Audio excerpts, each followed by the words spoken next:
Assalamualaikum warahmatullahi wabarakatuh. My name is Supriyanti. My shoe number is 019. In this video, I will explain about designing assessment task selective reading material. Just above the rudimentary skill level of perception of letters and words is a category in which the test designer focuses on formal aspects of language, lexical, grammatical, and view discourse features. This category includes what many incorrectly think of as testing vocabulary and grammar. How many textbooks provide little tests and quizzes labeled vocabulary and grammar and never feature any other skill besides reading. Lexical and grammatical aspects of language are simply the forms we use to perform all four of the skills of listening, speaking, reading, and writing. Here are some of the possible tasks you can use to assess lexical and grammatical aspects of reading ability. Multiple choice from focused criteria. By far the most popular method of testing a reading knowledge of vocabulary and grammar is the multiple choice format, mainly for reasons of practicality. It is easy to administer and can be scored quickly.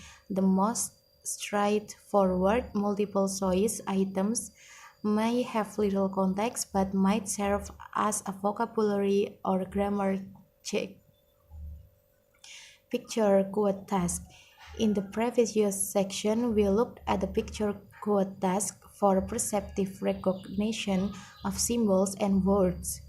The first is test takers read a sentence or passage and choose one of four pictures that is being described. The sentence at this level is more complex. Second is test takers read a series of sentences of definitions, each describing a labeled part of a picture of diagram. Their task is to identify each labeled item. In the following diagram, test takers do not necessarily know each term, but by reading the definition, they are able to make an identification. Editing task. Editing for grammatical or rhetorical errors is a widely used test method for assessing linguistic competence in reading. The TOEFL and many other tests employ this technique with the argument that it's not only focused on grammar but also introduce a simulation of the authentic task of editing or discerning errors in written passage. Its authenticity might be supported if you consider proofreading as a real-world skill that is being tested. Matching task. At the selective level of reading, the test taker's task is simply to respond correctly, which makes matching an appropriate format. The most frequently appearing criterion in matching procedures is vocabulary. Alderson suggests matching procedures at an even more sophisticated level, where test takers have to discern pragmatic interpretation of certain signs or label, such as freshly made sandwich and use.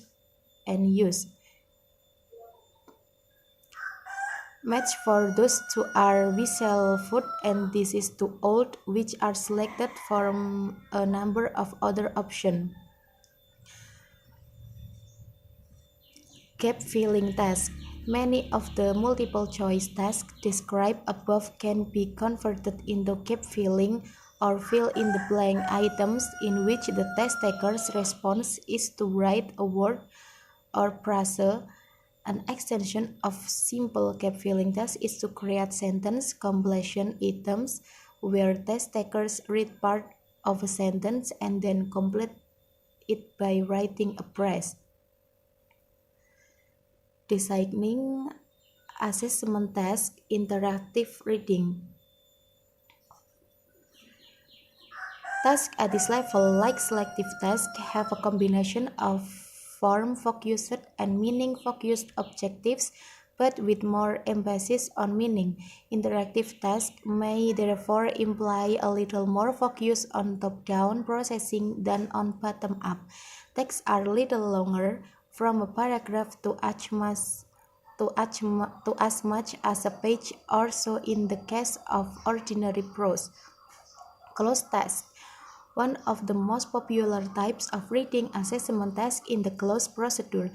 The word closed was combined by educational psychologists to capture the Gestalt psychological concept of closure, that is, the ability to fill in gaps in an incomplete image, visual, auditory, or cognitive, and supply from background schematometer details.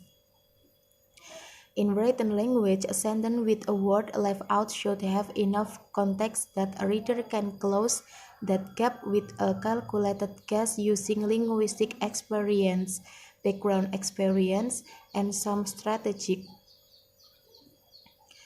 Closed tests are usually minimum of 2 paragraphs in length in order to account for discourse expenses.